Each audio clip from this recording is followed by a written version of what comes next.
সব জায়গায় ঈদের আয়োজন 3 দিনে শেষ হয়ে গেলেও নেক্সাসে কিন্তু একেবারে 7 দিন ব্যাপী বর্ণাঢ্য ঈদ আয়োজন চলছে এবং ঈদের 6ষ্ঠ দিনেও ঈদের জমজমাট আয়োজন এখনো চলছে। আমরা কিন্তু ভীষণ সুন্দর করে পুরোটা দিন আপনাদের জন্য ঈদের সবকিছু দিয়ে সাজিয়ে রেখেছি এবং সেভাবেই নেক্সাস টেলিভিশনে লেডিস ক্লাবে আজও ঈদের আয়োজনে দুজন আপনাদের ভীষণ পছন্দের মানুষ এসেছেন এবং তাদের সাথে আজকে আমরা কথা বলবো ঈদের লাল জামা নিয়ে।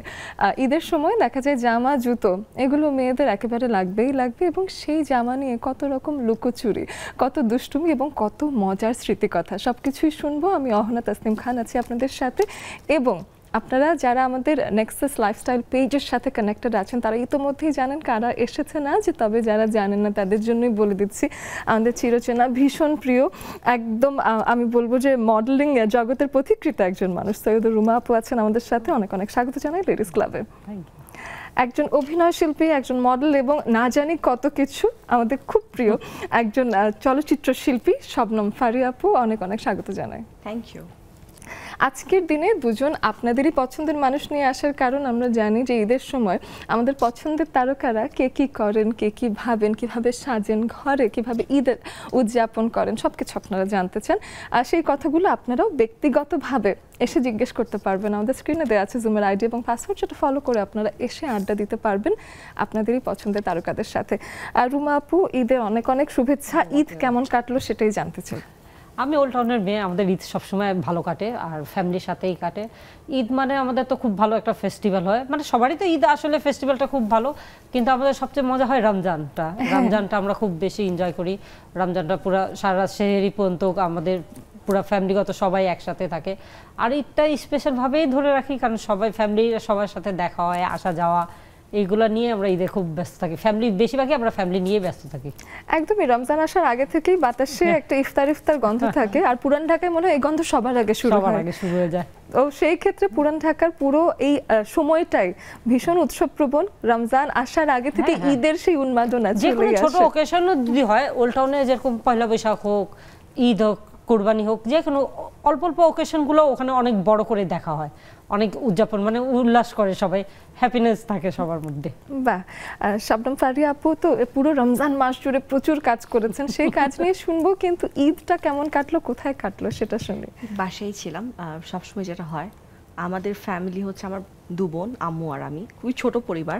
তো আমরা একসাথেই থাকি, হয়তো বড় বোনের বাসায় যাই অথবা বোনরা আমাদের বাসায় আসে অথবা মেজো বোনের বাসায় যাই, এই ঈদে চলে। এর বেশি কিছু আসলে বাইরে ঘোরা বা যেহেতু আমাদের গ্রামের বাড়িতে যাওয়া হয় না কখনো কোনো উৎসবে, তো এই বাসা কেন্দ্রিকই থাকে ঈদগুলো। এই বাসা কেন্দ্রিক থাকাটাই মনে হয় এখনকার যে একটা বিলাসিতার মতো, এটাই মনে হয় না, মানে এটাই লাক্সারি ইন লাইফ। মানে আগে ছিল না, আগে ঈদ মানে ছিল নতুন জামা কেনা, ঘুরবো, কাজিনরা আসবে। এখন কিন্তু সেটা না, এখন হচ্ছে ছুটি, ঘুমাতে পারবো দুপুর পর্যন্ত, অ্যালার্ম দিয়ে ঘুমাতে হচ্ছে না, এটা হচ্ছে আনন্দের কিছু। এটা সত্যি কথা। এখন যে হচ্ছে যে নিজে রিল্যাক্স হতে চাই। আগে ভাবতাম যে কোথায় ঘুরবো বা কোনো কিছু, এখন না একটু ছুটি, হলিডে, একটু ঘুমাই, মানে বাসায় গেস্ট আসতেছে ওকে, কিন্তু আমরা যাচ্ছি না অতটা কেউ কোথাও, বাসা আসলে ভালো। এবং সারা বছর কাজের চাপে পরিবারের সাথে ওই যে কোয়ালিটি টাইমটা ওইভাবে দেয়া হয় না, তো ঈদের সময়টাই দেখা যায় যে এটা আসলে সম্ভব হয়ে যায়। ঈদের সময় যে টিভিতে নানান রকম নাটক হয়, সিনেমা হয়, এগুলো কি ছেড়ে দেখা হয় না? ঈদের সময় আসলে দেখতে পারি না।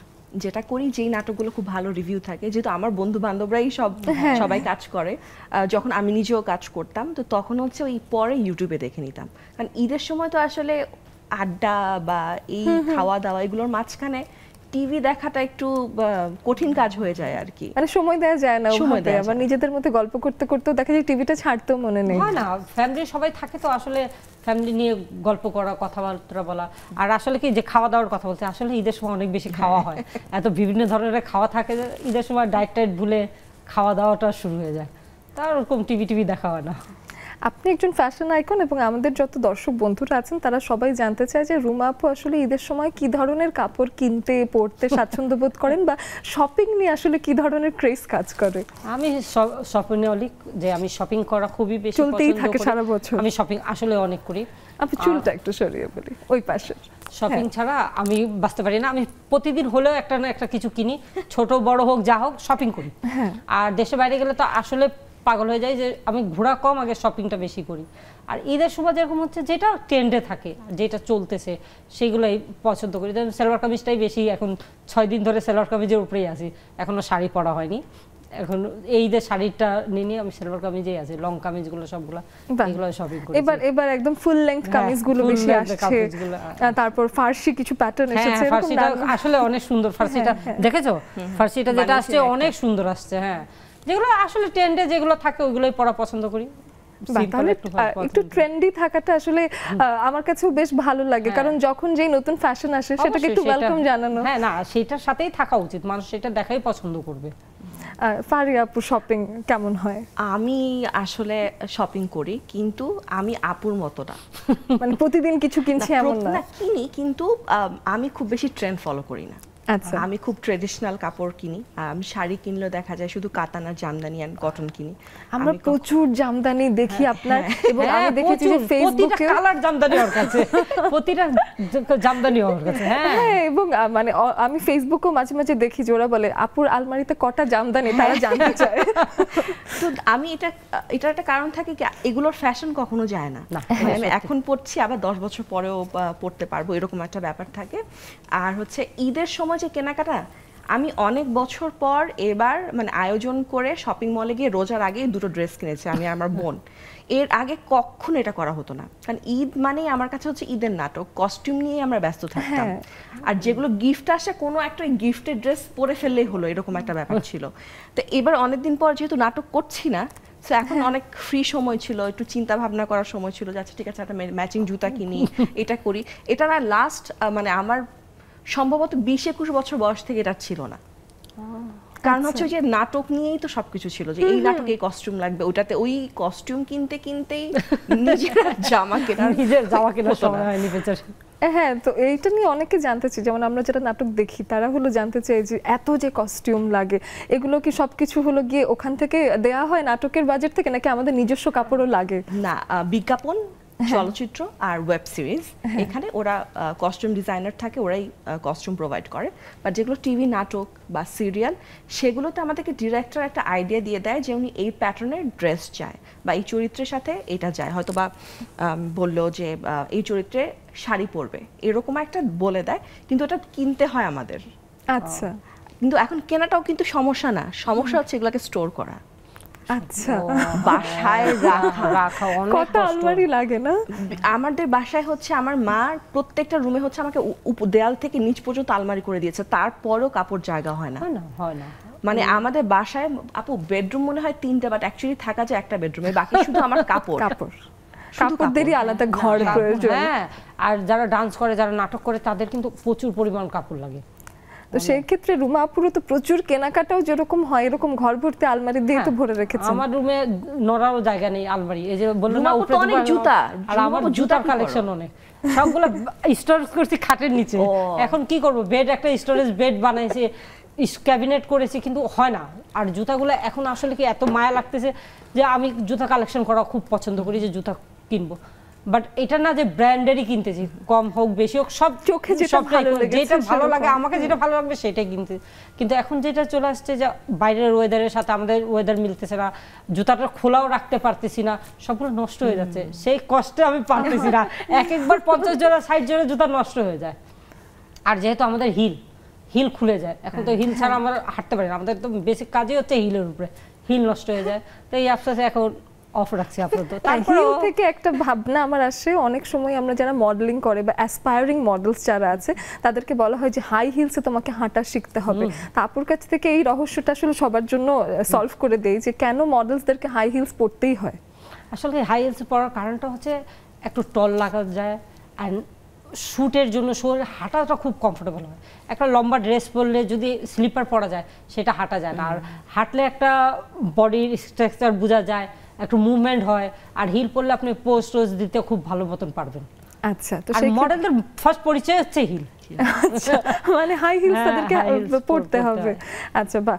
এবং আরেকটা রহস্য যেটা আমি সলভ করে দিতে চাই, জানি না আপু বলতে পারবে কিনা, সেটা হলো আসলেই আপুর আলমারিতে কয়টা জামদানি আছে? আল্লাহ, আমার অনেক জামদানি, শুধু জামদানি না, আমার অনেক কাতানও আছে, কাঞ্জিভরম বা দেশি কাতান, বা আমাদের যে মিরপুরের কাতান, আমার এগুলো অনেক আছে, কিন্তু ওগুলো আসলে আমি কম পড়া হয়, বিএটিএ না হলে পড়তে পারি না। কিন্তু আমার শাড়ির শখ, আপুর যেমন জুতার শখ, আমার এরকম ব্যাগ আর শাড়ির শখ। এবং এমনও শাড়ি আছে জানো, আমি গত বছর আমি আমার একটা ফ্রেন্ডের বিয়েতে একটা শাড়ি পরেছিলাম, সেটা আমি 10 বছর আগে ইন্ডিয়া থেকে এনেছিলাম। হ্যাঁ, কিন্তু আপু কোনো ওরকম অকেশন পাচ্ছিলাম না যে এই শাড়িটা, এত সুন্দর শাড়িটা কোথায় পরবো।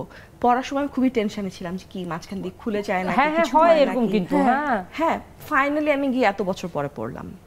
মানে বেশ কয় বছর স্টোর থাকলো? 10 বছর। রিস্ক, এগুলো শাড়ি পরা তো রিস্ক, কারণ হচ্ছে কাঞ্জিবরম ছিঁড়ে যায়, মাঝখান দিয়ে খুলে যায় ভাঁজে ভাঁজে। জামদানিও তো যদি হ্যাঙ্গার করে না রাখা, ভাঁজ করা থাকে তো ছিঁড়ে যায়। না, জামদানি যদি হ্যাঙ্গারও করে থাকে ভাঁজে ভাঁজে কাটাই করে করে ছিঁড়ে যায়। এগুলোকে কিন্তু রোদে দিতে হয়, তারপর এরকম ঘুরিয়ে ঘুরিয়ে রাখতে হয়। অনেক জামদানি স্টোর করাও খুব কঠিন একটা কাজ। আবার ওই যে ওয়াশ করলে কাটাই ওয়াশ করতে হয়, তো রীতিমতো হাতিপালার মতো একটা একবারে হাতিপালার মতো একদমই কঠিন একটা ব্যাপার। তো এদিকে ঈদের লাল জামা যেহেতু আজকের বিষয়, ছেলেবেলায় যদি একটু ফিরে যাই রুমা আপু, ছোটবেলায় কি ওই লাল জামা বা লাল জুতোর শখ ছিল? এমন কোনো সময় ছিল যেটা মনে করে? এখনো? হ্যাঁ, আমি রেড কালার, দেখো রেড লিপস্টিক, আমার রেড জিনিসটাই পছন্দ। আমার মনে হয় যে আমাকে মানায় রেডটা, খুব কম পরা হয় বাট আমি পরি। যেমন লিপস্টিকটা আমি সবসময় দেই, হ্যান্ডব্যাগটা ক্যারি করি, জুতা পরি, আমি রেড কালার পছন্দ করি। আপু ছেলেবেলা কোথায় কেটেছে? ঢাকায়, পুরান ঢাকাতেই পুরোটা সময় কাটানো। তো সেই ক্ষেত্রে এলাকায় যে জামা কিনে লুকিয়ে রাখার এরকম কোনো ঘটনা? অনেক অনেক এরকম এলাকায় যেমন সার্কেলরা থাকতো, সবাই লুকায় রাখতাম। যেরকম আমার বোন, আমি কথা বলি, আমার বোন এখন দুবাইতে থাকে, তার বেবি হয়েছে, তো আমরা গল্প করি যে আগে কিরকম জামা কিনে সবাই লুকায় রাখতাম, আর প্রতিদিন রাত্রে দেখতাম যে কোন জামাটা পরবো, ঈদের দিন গোসল করে কোনটা পরবো, বিকালে কোনটা পরবো, রাতে ডিনারে গেলে কোনটা পরবো, ফ্যামিলিরা আসলে কোনটা পরবো। এটা তো মজা ছিল। এখন যেরকম ফারিয়া বললো যে ফট করে যে কোনো কাপড় একটা পরে ফেললাম, বা কেউ গিফট পাঠালো সেটা পরে ফেললাম, কিন্তু আমার ক্ষেত্রে না।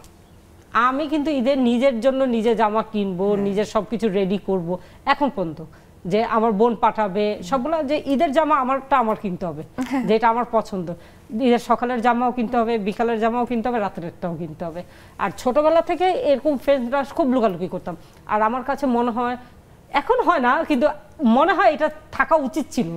এরকম ঈদের সময় এক্সাইটমেন্ট কাজ করবে, কে কোনটা পরবে, কে সুন্দর পরবে, এই জিনিসটাই আনন্দ ছিল সবচেয়ে। আসলেও তাই। তো সেই ক্ষেত্রে পুরান ঢাকার ছোটবেলার যে আমেজ আপনি যখন ছেলেবেলায় দেখতেন, এখনকার যে আমেজ, এটাতে পরিবর্তন এসেছে? না, আমার মনে হয় না ওরকম। কারণ হচ্ছে আমাদের যে বয়স ছিল ওই সময়, আমরা যে মজা করতাম, আমার ভাগনা ভাগ্নিরও দেখি এখন ওরা এই মজা এটাই করে।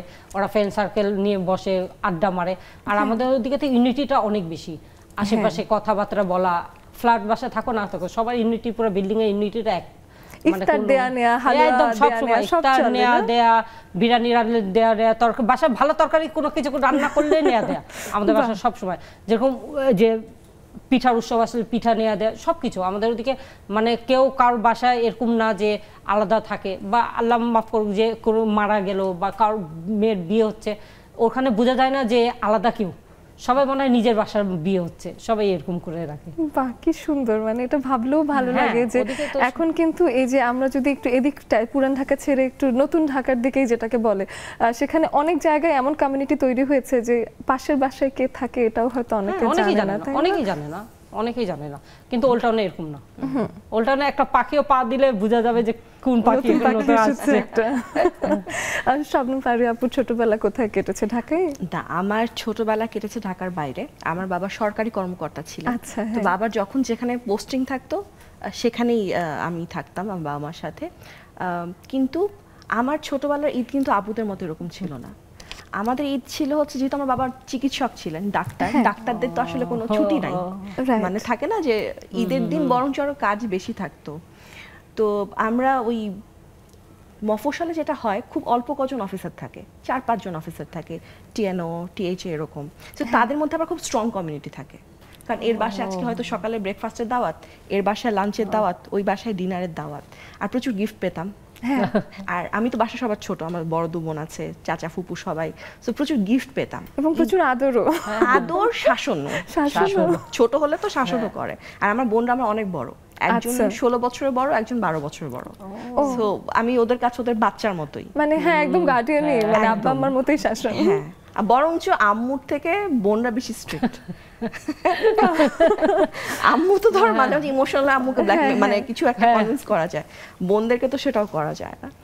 তো যেটা হতো যে ঈদের দিন যেটা থাকতো ম্যাক্সিমাম টাইমে দেখা যেত আম্মা ব্রেকফাস্টে সবাইকে ইনভাইট করছে, বা কোরবানিদের সময় দেখা যেত অন্য ধর্মের যারা তাদেরকে কোরবানির আগেই আম্মা খাইয়ে দিত, যে কাটাকাটি হবে তার আগেই ইয়ে করে দিই। তো ওইটা যেটা হতো সবাইকে গিয়ে সালাম দেয়া, ঈদ মোবারক বলা, মানে এটা একদম রোবট সালাম আঙ্কেল ঈদ মোবারক, এই যেটা ছিল মানে ধরো 100 জনকে বলতে হচ্ছে সেম জিনিস সেম মুডে। তো ওইটাই একটা ব্যাপার ছিল। কিন্তু জামার ব্যাপারটা আপু খুব ইন্টারেস্টিং ছিল, অনেক জামা পেতাম, 12টা 13টা জামা। আগে তো কাউন্টই হতো যে 12টা না 13টা, কয়টা কে নিছে, হ্যাঁ ফ্রেন্ডদের মধ্যে কয়টা কে নিছে এটা তো কাউন্ট হতো। হ্যাঁ, এবং যে যে জামা দিত তার বাসায় সেই জামা পরে যাওয়া, আবার যখন তারা বাসায় আসতো সেই জামা পরে তাদের সামনে যাওয়া। তো এইটা একটা এটা ছিল, এটা খুব ভালো ইম্পর্টেন্ট কথা বলছে। হ্যাঁ এটা কিন্তু ছিল যে ওই আঙ্কেল এই গিফটটা দিয়েছে, ওই আন্টি এটা দিয়েছে, ওনার বাসায় গেলে ওইটাকে দেখাতে বা ওনারা আসতেছে ওই ড্রেসটা পরে থাকো। এইগুলাই তখন আনন্দ ছিল একদম।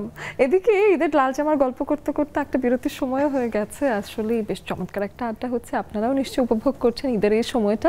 আজকের দিনও মনে হয় ছুটি অনেকেই কাটাচ্ছেন, আগামী দিন থেকে ব্যস্ততা শুরু হয়ে যাবে। সেই ব্যস্ততার আগেই আপনারা জুমের আড্ডায় যুক্ত হয়ে আমাদের সাথে আড্ডা দিয়ে ফেলতে পারেন। আর এই পর্যায়ে নিয়ে নিচ্ছি একটা ছোট্ট বিরতি।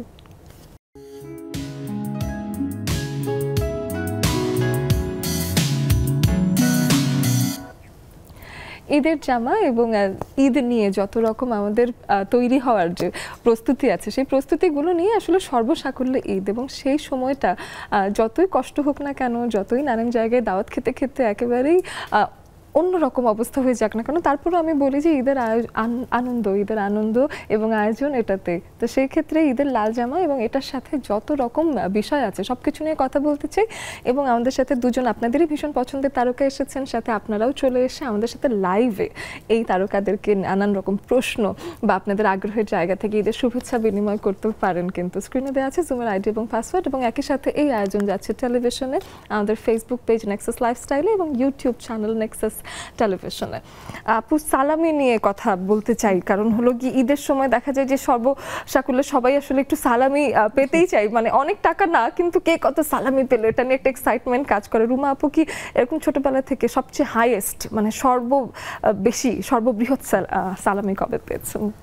আমি প্রতি বছরই পাই সালামি, কারণ আমার সালামি যেটা আমি বলি না, আমি যে ওই 16-এ মানে যখনই আসি ওর দিকে আটকানো, আমার নিয়মের চেঞ্জ নেই।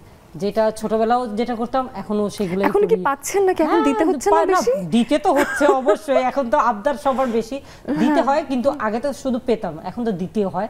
বাট আমার কাছে এই জিনিসটা খুবই আনন্দ মনে হয় যে সবারে দিয়ে নেওয়া করা, মানে সালামি জিনিসটা আমার কাছে খুব এক্সাইটমেন্ট যে মানুষ থেকে নেয়া। বা এটা আসলে অনেকে আমি এখন দেখি এই জেনারেশন যে সালামি জিনিসটা হয়তো বা একটু কিভাবে নিচ্ছে, যে সালামি কেন নিব বা এই অ্যামাউন্টটা কেন নিব এরকম টাইপ।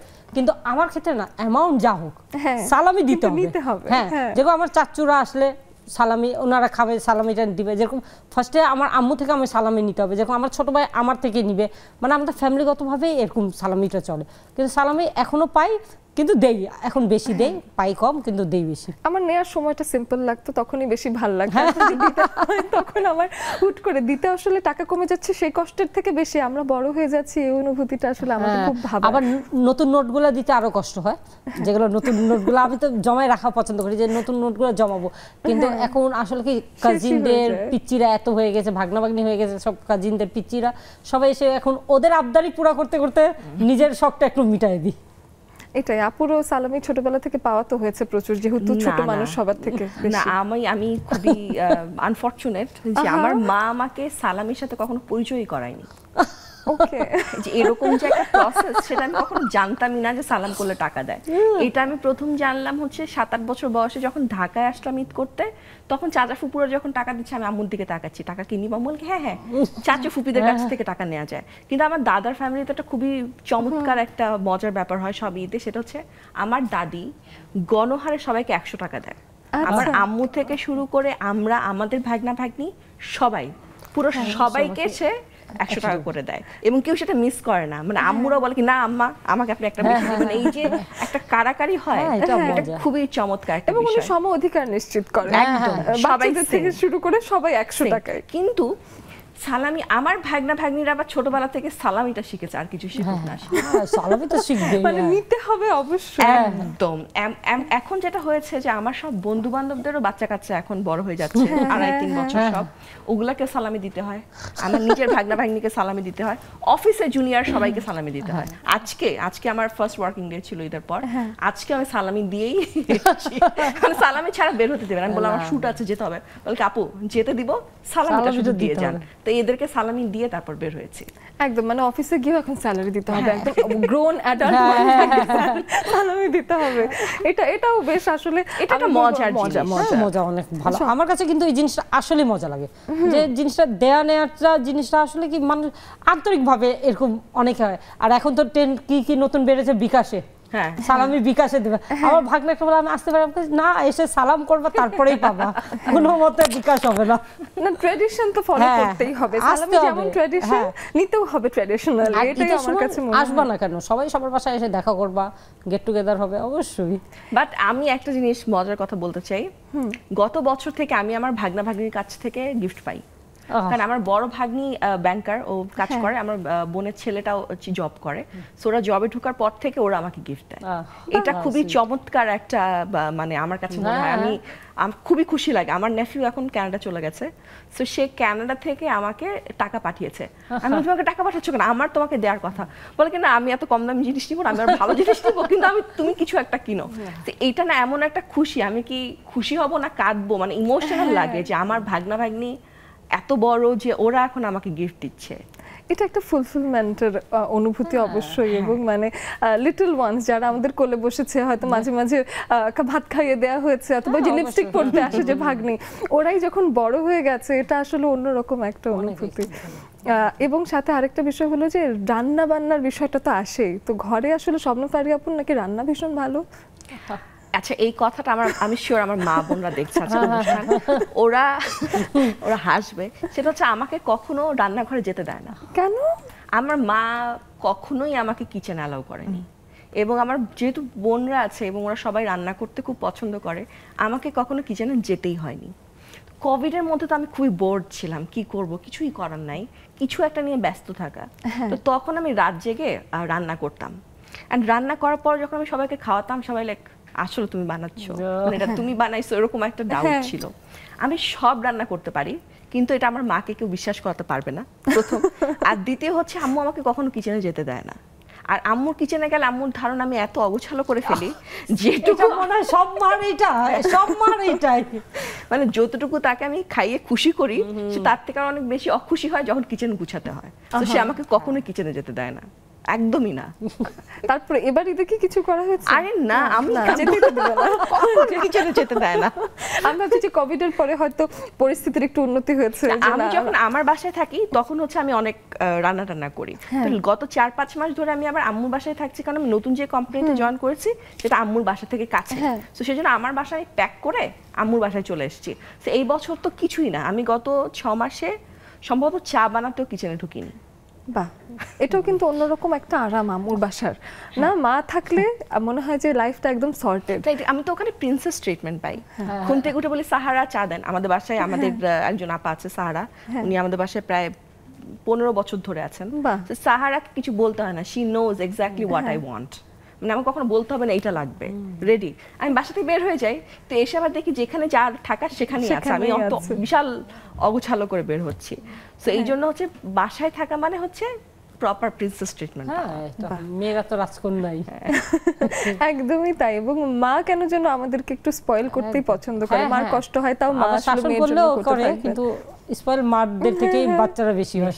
একদমই কমপ্লেইন করে কিন্তু যে আমাকে কেউ হেল্প করে না। আল্লাহ, হ্যাঁ করতেও দেবে না, কিন্তু করতেও দেয় না, সারাদিন বলবে না। একদমই। রুমা আপুর কি রান্না করা হয় বাসায়? না, আমার বাসা সেম কেস। আমার আম্মু পছন্দই করে না, আমাদের ফ্যামিলিগতই পছন্দ করে না কেউ। আমরা কোনো বোনরা রান্নাঘরে কখনো যাইনি, আমরা সবাই রান্না পারি, আমরা ফ্যামিলিগতভাবে সবাই রান্না পারি, কিন্তু আমার আম্মু এই যে পছন্দ করে না, ভাবে যে আমি রান্নাঘরে গেলে ওনার জিনিস উল্টা ফুল্টা করে দিব। খুব গুছানো আমার। এমন কখনো হয়েছে যে এত বাজে রান্না হয়েছে যে কেউ? না, আমি খুব ভালো রান্না করি, আমি খুব ভালো রান্না করি। ভালো রান্না করার পরেও যেতে দেয় না? না, কারণ হচ্ছে আম্মুর একটা প্রবলেম হচ্ছে যে অগুছালো জিনিস পছন্দ না। উনি একটু খুঁতখুঁতে খুব, এই জিনিসটা এইদিকে থাকা যাবে না, এই জিনিসটা এইদিকে থাকা যাবে না। আমি যত পরিষ্কার করে দেই রান্নাঘর করে যা করে, না তার পছন্দ হবে না, রান্নাঘরে ঢুকতে পারবো না, যে আমার কিচেন থেকে বেরো। হ্যাঁ মানে ওনার কিচেনে, ইভেন আমাদের বাসায় যে মেট আছে তাকেও কিচেনে ঢুকতে দেয় না। আল্লাহ, তোমার ভাইয়ের বউ আসলে কি অবস্থা কি হবে আমরা এখনো চিন্তা করি, সত্যি কথা, ঢুকতে দিবে না, খালি ওনাকে বলবে তুমি আরামে বসো, বাসে রুমে বসো, সব সে করে দিবে, কিন্তু তার কিচেনে কেউ কিচেনে ঢুকতে পারবে না কেউ। আমরা সবাই রান্না ভালো পারি, কিন্তু ওই যে করোনার সময় টুকটাক যতটুক, কিন্তু একটু মুখ চুখ এরকম করে কি করবে, কিছু করার নেই, করছে মানে যারা রান্না ভয় পায় তারাই শাশুড়ি পেয়ে ভীষণ খুশি হবে। হ্যাঁ, যারা সত্যি কথা এরকম শাশুড়ি পাওয়া খুব টাফ, আবার আম্মুর মতন নিজে করবে। এইবার আমাদের বাসার যে মেটগুলো আছে ওনাদেরও কাজ করতে দেন, আচ্ছা আচ্ছা আমি দেখতেছি এমন মানে তার কিচেনটা তার কাছে একদম মিউজিয়ামের মতো। ওনার বাসা ওনার পছন্দ, ওনার ঈদের সময় ওনার আগে চাদর, বিছানার চাদর এনে দিতে হবে, ওনার পর্দা এনে দিতে হবে, কুকারিজের নতুন কিছু এনে দিতে হবে, তারপরে ইউজ করে আল্লাহ আমার আম্মা কিন্তু কোনোদিন করে না। মানে যেগুলো বাসা বের হওয়ার সেগুলা, আলমারিতে যেগুলো আছে ওইগুলা বের করতে, আসলে ওনারা বের করবেন, এটা বের করবেন। আমি বলছি নতুন ডিনার সেট আনতেছি, পুরানটা বের করো না, থাক নতুনটাই দাও, ওইটা থাক, ওটা লাগবে না। মানে আমিও বুঝি না যে একটা কাঁচের বাসন যদি ধাম করে আওয়াজ আসে যায়, দৌড় দিয়ে আসে, ভেঙে ফেলেছে, মানে ওনাদের আসলে কি মাদের হচ্ছে যে ওই জিনিসগুলো নিয়েই তো সংসার, ওইগুলাই পছন্দ করে। আমার আম্মুর একটা মনে আছে বিয়ের সময় একটা জগ আছে, সে কাচের জগ, যেটা তো আমি ওইটা পছন্দ করি সবসময়, যেটা রাখা, ওইটা এখনো আম্মু খুব যত্ন করে রাখছে। একদিন আমি কাচের জগ পাচ্ছি না বা ভেঙে গেছে, ওয়াটার একটা ডিটক্স ওয়াটার বানাবো, যে কিসে রাখবো ওই জগটা, মানে ওই দিন আমার উপরে মানে লাইফে কেমন চলে গেছিল আল্লাহ। ওইটা অনেক দিনের না, ওইটা উঠাতে গিয়ে হ্যান্ডেল খুলে গেছে, আমি কাচের আঠা সুপার গুলো দিয়ে ওইটা লাগে এখনো রাখা, এখন আমার আম্মু জানে না, এই প্রোগ্রাম দেখলে মার খাবো।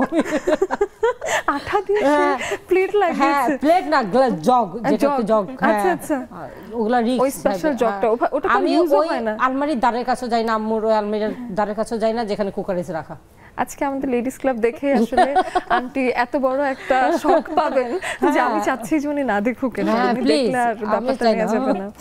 আরো বিষয় আসবে, এখন আমারও মনে হয় যে আপনাদেরও যুক্ত হবার সময় হয়ে গেছে। আমরা এই পর্যায়ে একটা ছোট বিরতি নিয়ে ফিরে এসে আরো অনেক আড্ডা দিচ্ছি, সাথে থাকুন।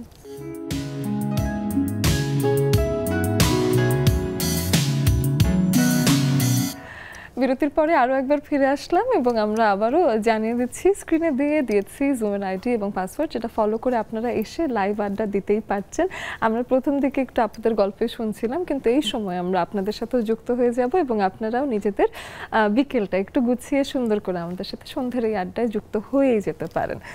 যেরকম আমাদের ঘর গোছানো নিয়ে জিজ্ঞেস করছিলাম, তো সেই ক্ষেত্রে এখন যদি আমরা ঈদের আড্ডায় আসি, ঈদের রাতে চাঁদ রাতে নাকি যে হাতে মেহেদি পড়ার একটা বিষয় থাকে, এটা কি স্বপ্নপারি আপুর হাতে দেখছি, হ্যাঁ এটা কি প্রতি বছর করাই হয় ম্যান্ডেটরি?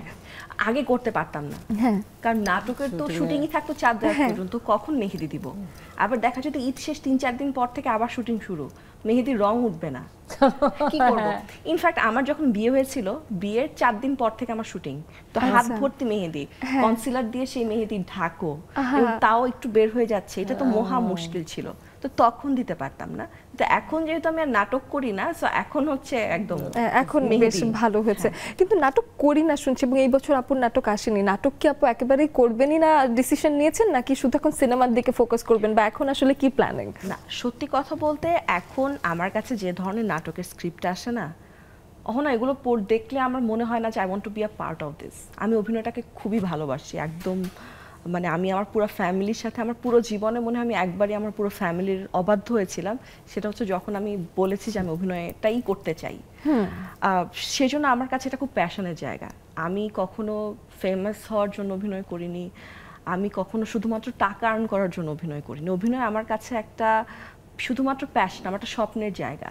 সো আমি এমন কোনো স্ক্রিপ্টে কাজ করতে চাই না যেটা আমার সকালবেলা ঘুম থেকে উঠে মনে হচ্ছে এটার জন্য যাচ্ছি, দ্যাট আমি জাস্ট ঘুম থেকে উঠে এক্সাইটেড হতে চাই যে আজকে আমি একটা নতুন ক্যারেক্টার প্লে করব, এরকম আর কি। তো সেটার জন্য আসলে নাটকটা আর ওভাবে আমি করতে চাই না, কারণ ভালো স্ক্রিপ্ট আসছে না। কিন্তু আমাদের এখন অনেক ভালো ভালো ওয়েব সিরিজ হচ্ছে, আমাদের ওটিটি প্ল্যাটফর্মগুলো খুব সুন্দরভাবে বড় বড় প্রজেক্ট করার চেষ্টা করছে, এবং আমাদের ফিল্মও এখন চেঞ্জ হয়ে যাচ্ছে। আগে সেই ফর্মুলা ফিল্ম আর হচ্ছে না, এখন এবারের ঈদে অসাধারণ চারটা মুভি এসেছে, এবং চারটার কোনটা থেকে কোনটা ভালো আপনি বলতে পারবেন না।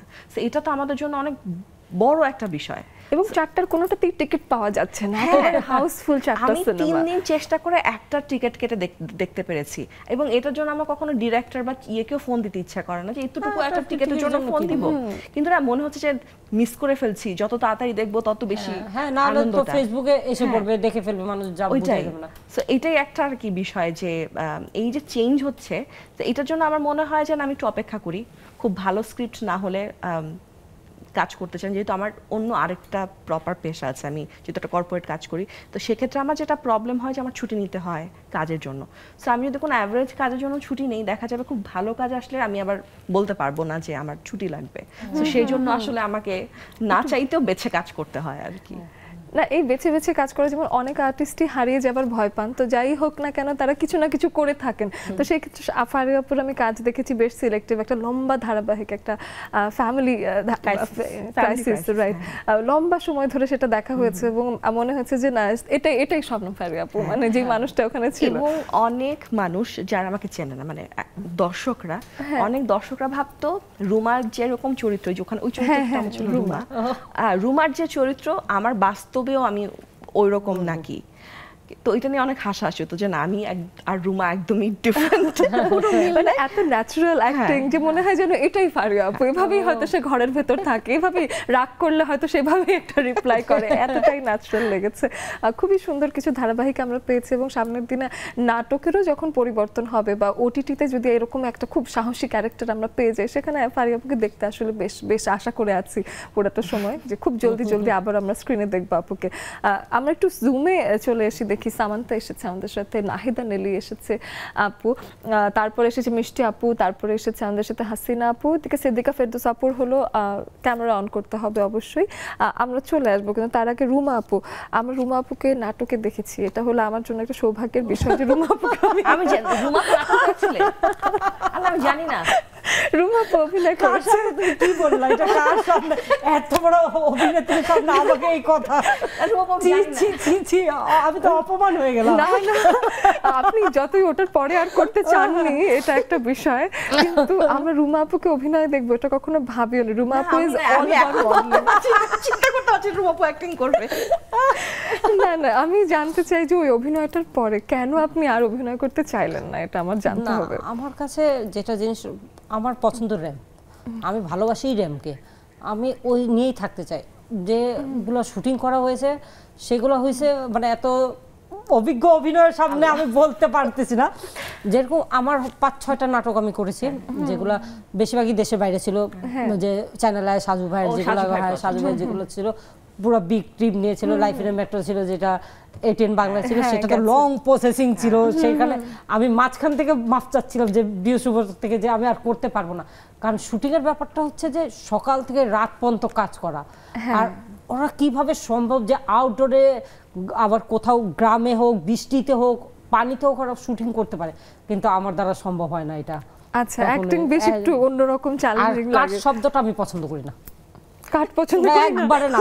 আমার র‍্যাম্পে তো কাট বলার সুযোগ নেই, হাঁটো, এবার তোমার লাইফে যা আছে এবার হাঁটতে হবে। আর আমাদের যেরকম ফটোশুটে হোক এটা কাট শব্দটা ওরকম হয় না, কিন্তু শুটিং এ একটু হলেই কাট হয় না, আবার একটু হলেই কাট। আর আমি তো ওরকম না যে আমি অনেক সুন্দরভাবে বাংলা বলি না, আমি তাড়াহুড়া করে কথা বলি, এগুলা আমার তো ওদের মতন যে একটা জিনিস গুছায় বলবো বা স্ক্রিপ্টটা পড়ে ডায়লগ দিব এরকম হয় না।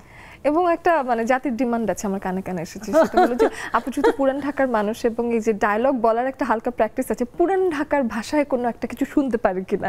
আমি তো কথা বলতে বলতে পুরান ঢাকার ভাষায় কথা বলি, আমি কিন্তু আর্টিফিশিয়াল না, আমি যেভাবে এখন তোমাদের সাথে কথা বলতেছি আমি কিন্তু নরমালি এইভাবেই কথা বলি, যে আমি অনেক সময় যে টিভি চ্যানেলের সামনে বা তোমাদের সামনে কথা বলি এরকম না, আমি যেভাবে কথা বলতেছি ভুল হোক ভালো ভাই এরকম। বাড়িতে কি এমনি পুরান ঢাকার যে ট্র্যাডিশনাল একটা টান আছে সেই টানে কথা হয়? তাহলে দুলান শুনে দেখি। এই যে এমনি কথা বলি, এমনি মানে একবার পিওর ঢাকায় ভাষায় আমি কথা বলি না। আচ্ছা, একবার ঢাকায় ভাষায় আমি কথা বলি না, আমি মিক্স কথা বলতে থাকি এইভাবে একবারে একদম এটা চলিত একটা এটা ভাষা চলিত ভাষা। হ্যাঁ, আমার ছোট ভাই বলে আচ্ছা তুমি একটু সুন্দরভাবে তো কথা বলতে পারো, আমি যাও। হ্যাঁ, আম্মু বলে একটু ভদ্রভাবে কথা বলে, একটু সুন্দরভাবে কথা বলে, আমাকে আচ্ছা দিস ইজ রুমা একদম র একদম ন্যাচারাল। আমি সত্যি কথা কি এই যে অভিনয় যেটা বলে যে টিভির সামনে আলাদা এটার সামনে আলাদা, এটা আমি পারি না। আমাকে অনেকে আমার ইন্টারভিউর নিচেই আসছে যে ভয়েস এরকম হাস্কি ভয়েস। হ্যাঁ, আমাকে গড গিভ হাস্কি ভয়েস, আমি কিছু করতে পারবো না। আর আমি এটা নিয়ে প্রাউড যে আমার একটা ভয়েস হচ্ছে ভারী একটা ওয়েট আছে, আমি তো ওরকম নেকায় কথা বলতে পারি না। We know you like this, আমাদের এটাই আমাদের কাছে আসলে আমার অডিয়েন্সরা আমরা এইভাবে মেনে নিছে। বাজে কমেন্টস বা কেউ কিছু বলুক, অনেকে ইন্টারভিউতে এসে বলে যে ভয়েস এরকম, আমি তো কিছু করতে পারবো না। আর আমি চাইও না আমার ভয়েস চেঞ্জ হোক, আমি সুন্দর, I love my voice. Definitely we love you একদম অল ওভার, কোনো অসুবিধা নেই। আমরা একটু চলে আসি, দেখি সামান্তা ঈদের শুভেচ্ছা জানাতেই এসেছো আমি জানি। সামান্তা, আমাদের দুজন বন্ধু এসেছেন, তারকা বন্ধু, তাদের সাথে কথা বলতে কিছু বলতে হলে অবশ্যই জানাতে পারো।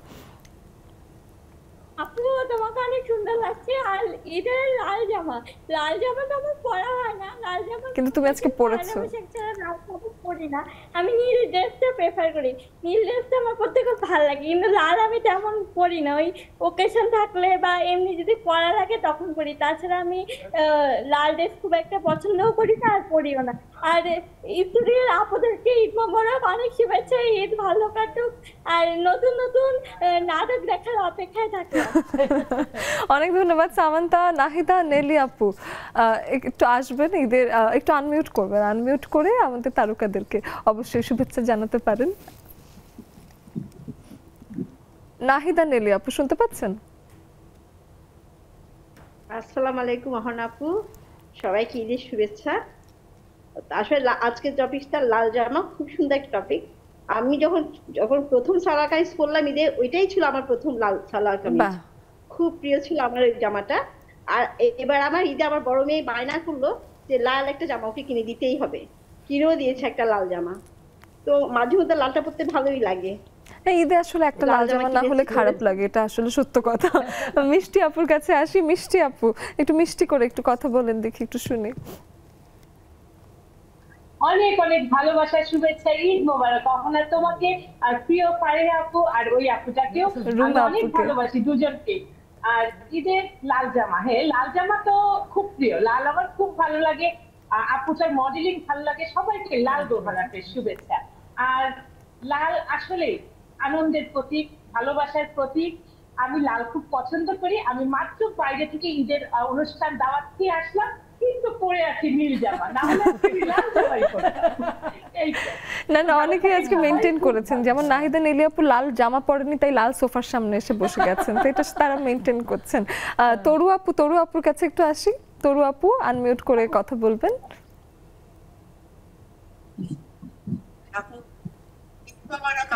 ঈদ মোবারক আপু। আপু একটু হেডফোনটা, একটা সুন্দর বিষয় লাল জামা। আসলে জীবনটা লালের সাথে একটা জীবনের একটা রং ছড়িয়ে আছে, যেমন কৃষ্ণচূড়া লাল, শিমুল লাল, এগুলো আসলে জীবনের একটা রং। জীবনের রঙের সাথে লালের সম্পর্ক গভীর ভাবে যুক্ত। লাল সবাই পছন্দ করে এবং জীবনটা রঙিন হয়ে উঠুক সবারই, এই ঈদে কামনা করি। এবং স্টুডিওর আপুদেরকে অনেক অনেক ধন্যবাদ।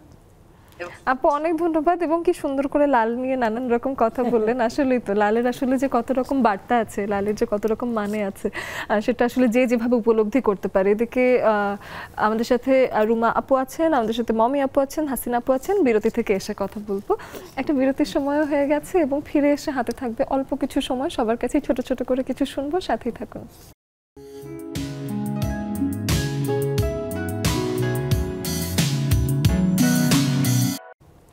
একদমই আড্ডা দিতে দিতে আমরা চলে এসেছি শেষ প্রান্তে। আমরা এই পর্যায়ে জুমের যত বন্ধুরা আছেন তাদের সাথে একটু কথা বলবো, আমাদের স্টুডিওর বন্ধুদের সাথে একটু কথা বলবো এবং সেভাবেই শেষের দিকে এগোবো। আমরা চলে যেতে চাই রুমা আপুর কাছে। আপনার মিতা এসেছে আজকে, একই নামের মানুষ।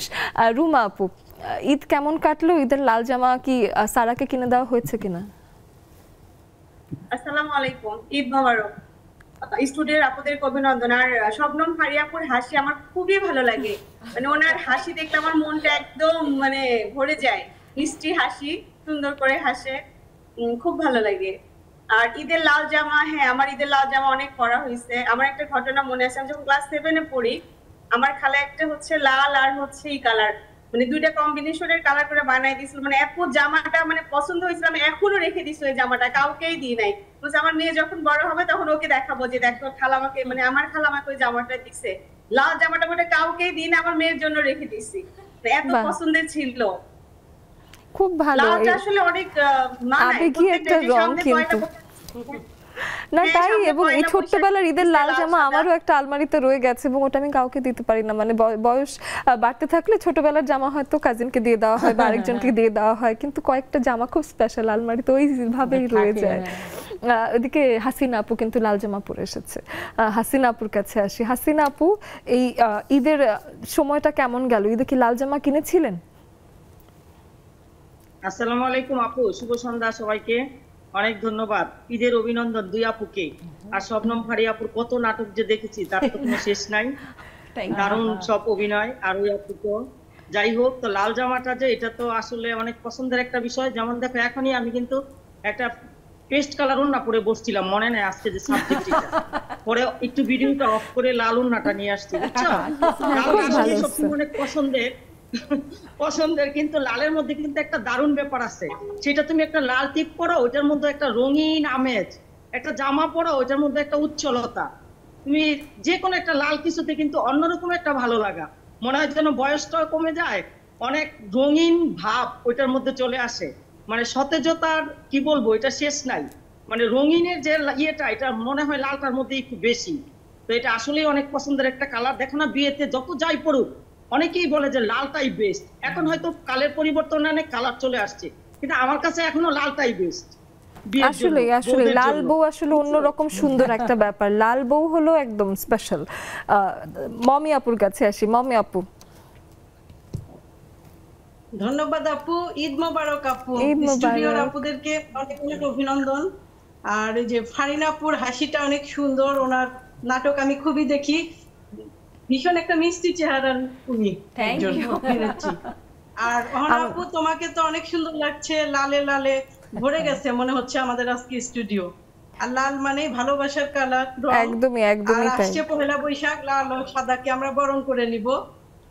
সবাইকে অনেক অনেক ধন্যবাদ মমি আপু। এবং এদিকে পয়লা বৈশাখে চমৎকার। ঈদ ফারহানা নার্গিস আপুর কাছে আসি। ঈদ ফারহানা নার্গিস আপু, ঈদ কেমন গেল? আজকের বিষয় আপনি যদি না জানেন, ঈদের লাল জামা আজকের বিষয়। আসসালামু আলাইকুম ওয়া রাহমাতুল্লাহি ওয়া বারাকাতুহু। খুব সুন্দর একটা টপিকস লাল। আর ছোটকাল থেকেই আমাকে যেই গিফট দেয় বা আমি মানে কেমন করে জানি না, লাল সবাই আমাকে দেয়। কেন দেয়, কি জন্য দেয় সেটা বুঝি না, তারপরেও কিন্তু তারা আমাকে দেয় এবং বলে যে তোমাকে লাল ভালো লাগে, আর তুমি সবচেয়ে ছোট মানুষ তো তোমাকে লালই ভালো লাগবে, এই জন্য তোমাকে লাল দিছি। আমি জানি না, হয়ে যায় আমাকে লাল, খুব পছন্দও করি আমি লাল, আর মানে ভালো লাগে। বাহ, সুন্দর। আপনাকে লাল পরলে কতটুকু মিষ্টি লাগবে সেটা আমি এখন কল্পনাই করতে পারছি। অনেক ধন্যবাদ যারা যুক্ত হয়েছেন। যেহেতু শেষের দিকে আগাচ্ছি, রুমা আপুর কাছে আসতে চাই এবং জানতে চাই আপু, মডেলিং এ তো প্রচুর দেখেছি এবং সামনের দিনে বা এখন ব্যস্ততা আসলে সব থেকে বেশি কি নিয়ে কাটে এবং সামনের দিনে কোনো নতুন প্রজেক্ট আছে কিনা যেটাতে আমরা দেখতে পারি? শো নিয়ে তো সবসময় ব্যস্ত থাকে। ঈদের পর প্রোগ্রামগুলো হচ্ছে, সামনে নেপালও ইন্দো বাংলা কম্পিটিশনগুলো হচ্ছে। আর আমি নিজে একটা the show stopper event company করেছি, সেখান থেকে ফেয়ারগুলো হচ্ছে। আমাদের পয়লা বৈশাখে নিজের শুটিং ক্লাবে ফেয়ার হচ্ছে। তো আমি এইগুলো নিয়েই বেশিরভাগই ব্যস্ত। নতুন ইভেন্ট কোম্পানি, বিজনেসের নিজেকে ডেভেলপ করছি। আর আমার নিজের অনলাইন পেজ আছে আর বাই রুমা, তো সেগুলো নিয়ে আমি করছি। আর আমার মে মাস থেকে গ্রুমিং স্কুল শুরু করে দেবো। ওখানে মডেলিং নিয়ে গ্রুমিং চলছে। বাহ, বেশ চমৎকার, যে একদম রুমা আপুর কাছে এসে গ্রুমিং শিখে যাবে, তাহলে মানে মডেল হওয়াটা মিস হবে না। এটা আগে ছিল, করোনার সময় অফ করে দিয়েছিলাম, কিন্তু আবার এখন শুরু করব। বাহ, বেশ বেশ চমৎকার। এবং আমরাও জানি যে যারা অ্যাসপায়ারিং মডেলস আছেন তারা কিন্তু রুমা আপুর কাছে মডেলিং শিখতে পারলে আর কাকে লাগবে আপনাদের। স্বপ্ন ফারিয়া আপুর কাছে আসতে চাই এবং জানতে চাই যে সামনে নতুন কিছু যদি আসে বা কোনো কিছু, যেমন একটু আগে শুনলাম যে আসলে বেশ কিছু কাজ করা হচ্ছে না, যেমন স্ক্রিপ্ট পছন্দ হচ্ছে না, তো কি ধাঁচের একটা ক্যারেক্টার হলে মনে হয় যে না আমি এই ধরনের কাজ করতে চাই? না না অহনা আপু, আমি আসলে যে কোনো চরিত্রেই অভিনয় করতে চাই এবং যে চরিত্রগুলো আমি করিনি, যেগুলো করা কঠিন, সেগুলো আরো বেশি করে করতে চাই, কারণ সেটা আসলে আরো চ্যালেঞ্জিং হয়, তখন আরো বেশি এফোর্ট দিতে ইচ্ছা করে যে না আমাকে প্রুফ করার একটা বিষয় আছে এখানে। আমার তো মূলত আমি যেহেতু অভিনয় করি, আমি না এখন ওটিটিতে যেহেতু অনেক অন্য টাইপের গল্প হয় এবং যে চরিত্রগুলো হয় আমার কাছে মনে হয় কিছু কিছু চরিত্র আমার দেখলে মনে হয় I wish I could be a part of this. তো এরকমই কাজ করতে চাই, ভালো চলচ্চিত্রেরও একটা পার্ট হতে চাই, কারণ একটা চলচ্চিত্র একজন আর্টিস্টকে অমর করে রাখে একটা, এবং চলচ্চিত্র আর্কাইভড থাকে। আমার কাছে তো মনে হয় যে উত্তম কুমার আরও 100 বছর কি 500 বছর যতদিন পৃথিবীর অস্তিত্ব থাকবে ওই নামটা থাকবে, কারণ উনি এরকমই কাজ করে গেছে। সো এরকমই ভালো ভালো কাজ করতে চাই। আর আমার তো আরেকটা প্রফেশন আছে, সেখানেও আসলে আমি চাই যাতে ভালো করতে পারি। আপনি দেখা যায় অ্যাক্টিং যারা করেন তারা ফুল টাইম করেন, বাট ফারিয়া আপু একদম লম্বা সময় ধরে কর্পোরেট জব করেই আসছেন, মানে কখনোই আমি আপুকে জব ছাড়া শুনিনি। বেশ অনেক আগে থেকে আপু নানান রকম বেশ আমাদের রিনাউন্ড কোম্পানিগুলোতেই অ্যাজ আ জব হোল্ডার কিন্তু সে আছেন। তো এটাও বেশ একটা চমৎকার যে একসাথে ব্যালেন্স করার ব্যাপারটা সেই আগে থেকে, শুরু থেকেই, অভিনয়ের শুরু থেকেই আছে। আরেকজন যুক্ত হয়ে গেছেন, রীতা পোদ্দার দিদি, আপনার কাছে আসি একটু। এসে ঈদের লাল জামা আজকের বিষয় ছোট্ট করে একটু শুনি, যেহেতু সময় কম। অনেক ধন্যবাদ অনা, শুভ সন্ধ্যা সবাইকে। আসলে আজকে লাল জামাটা দেখে এই জামাটা বাসায় পরা ছিল, তাড়াতাড়ি জয়েন করে ফেললাম, বাড়ি থেকে এসেছি কোচিং থেকে। যাই হোক, অনেক সুন্দর বিষয়। লাল আসলে আমার খুব প্রিয় কালার, আর তোমাকে এত সুন্দর লাগছে লাল থেকে পরি। Thank you, thank you. যাই হোক, সবাই খুব ভালো থাকবেন, ধন্যবাদ। অনেক ধন্যবাদ রীতা দিদি। মরিয়ম আপু একদম সুন্দর করে লাল জামা পরে এসেছেন। একদিন যেদিন কালো শাড়ি এরকম একটা বিষয় থাকবে, আমি সেদিন আপুর দেয়া একটা খুব সুন্দর কালো শাড়ি আছে আমার, সেটা পরে আসতে চাই। মরিয়ম আপু, আপনার কাছে ঈদের লাল জামা নিয়ে কিছু শুনি। আমাকে বলছো? হ্যাঁ আপু, আপনাকে বলছি, মরিয়ম আপুকে বলছি। আচ্ছা, হ্যাঁ একটু শোনা যাচ্ছিল না, নেট সমস্যা, সরি। ঈদ মোবারক সবাইকে, উপস্থিত অতিথিদের। রহনা, তোমাকে ঈদ মোবারক, সবাইকে বন্ধুদের ঈদ মোবারক। আশা করি সবাই ভালো। হ্যাঁ, ঈদের লাল জামা, লাল তো আমার সারা জীবনে খুব প্রিয় জামা। এই যে দেখো লাল জামা পরে আসছি। বাহ, খুব সুন্দর লাগছে আপনাকে লাল পরে। রঙই মনে হয় লাল, সবাই আনন্দের রং লাল, সবাই অনেক আনন্দ করেছি ঈদের মধ্যে। এর জন্য আজকে তোমাদের বিষয়টাও খুব সুন্দর হয়েছে, ঈদের লাল জামা। সবার জন্য শুভকামনা। ওই লাল জামা একটা প্রতীকী অর্থে, আসলে লাল জামা মানে একটা নতুন কিছু বা উল্লাসকে যদি আমরা রিপ্রেজেন্ট করতে চাই, সেই প্রতীকী অর্থে লাল জামা টপিক রাখা। কিন্তু ঈদের আনন্দের ভেতরেই কিন্তু সবকিছু আসে। একটা লাল জামার ভেতরে কিন্তু ঈদের আনন্দ, রান্নাবান্না, খাওয়া দাওয়া, মেহেদি পরা সবকিছু আমরা এনেছি। এবং যেহেতু আপনারা দুজন এসেছেন এবং যে ভীষণ এক্সপার্ট নিজেদের ফিল্ডে, যে আবার বেলায় যেটা জানতে চাই রুমা আপু, যারা সামনের দিনে অ্যাসপায়ারিং মডেলস আছেন বা যারা এরকম মডেলিংয়ে আসতে চাচ্ছেন, সবার আগে কি কি বিষয়গুলো মাথায় থাকা উচিত, তাদের জন্য যদি কোনো অ্যাডভাইস থাকে? আসলে কি, মডেলিং করার যেরকম অভিনয় হোক, মিডিয়া সেক্টরে আসলে একটা প্যাশনটা থাকা দরকার, ধৈর্য ধরে কাজ করতে হবে। ফার্স্টে এসে সাকসেসটা পাওয়া যাবে না। আর মডেলদের ক্ষেত্রে বলবো যে হাইটটা একটু মেনটেন করতে হবে, ধৈর্য রাখতে হবে, ফিগারটা একটু মেনটেন করতে হবে, আর কমিটমেন্টটা অবশ্যই রাখতে হবে। তাছাড়া ভালো মডেল হয়ে যাবে বিষয়টা আছে। হ্যাঁ, আর গ্রুমিং তো ফার্স্ট ফল করতেই হবে, কারণ আমাদের যখন শুরু করেছি 2002 থেকে, তখন ওরকম গ্রুমিং স্কুল ছিল না, আমরা এক মাসে রিহার্সাল করছি। কিন্তু এখন তো এই সময় নেই, যে টাইম তো ছোট, তো গ্রুমিং করে আসলে কাজটা পাইতে ইজি হবে। বাহ, চমৎকার। ফারিয়া আপুর কাছে যদি জানতে চাই, নতুন যারা অভিনয় করতে আসছেন তাদের জন্য ছোট্ট করে এক লাইনে যদি কোনো টিপস থাকে। আসলে এই কাজটা খুব কঠিন একটা কাজ, এটাকে খুব ভালো না বাসতে এই কাজটা করা উচিত না। আর কারো যদি মনে হয় যে আমি অনেক টাকা ইনকাম করতে চাই, অনেক ফেম চাই, আমি ভাইরাল কন্টেন্ট করতে চাই, তাদের আসলে অভিনেতা বা অভিনেত্রী বলা যায় না, তার কন্টেন্ট ক্রিয়েটর হতে পারে। কিন্তু আমার কাছে মনে হয় অভিনয়টা একটু শিখে বুঝে এবং শর্টকাটে না, অনেক অপশন থাকে, চাইলে শর্টকাটে অনেক কিছু করা যায়, সেটা আসলে সাস্টেনেবল হয় না। সো একটু ধৈর্য নিয়ে কাজটা করা উচিত। চমৎকার, দুজনকে পেয়ে ভীষণ আমি খুশি ছিলাম এবং দুজনকে ঈদ মোবারক জানিয়ে শেষ করছি। দর্শক বন্ধুরা, আপনারাও ঈদের এই পুরো আয়োজন আমাদের সাথে পুরো 7টা দিন ধরে উপভোগ করছেন সেই প্রত্যাশায় আমিও আজকের মতো বিদায় নিচ্ছি এখানে।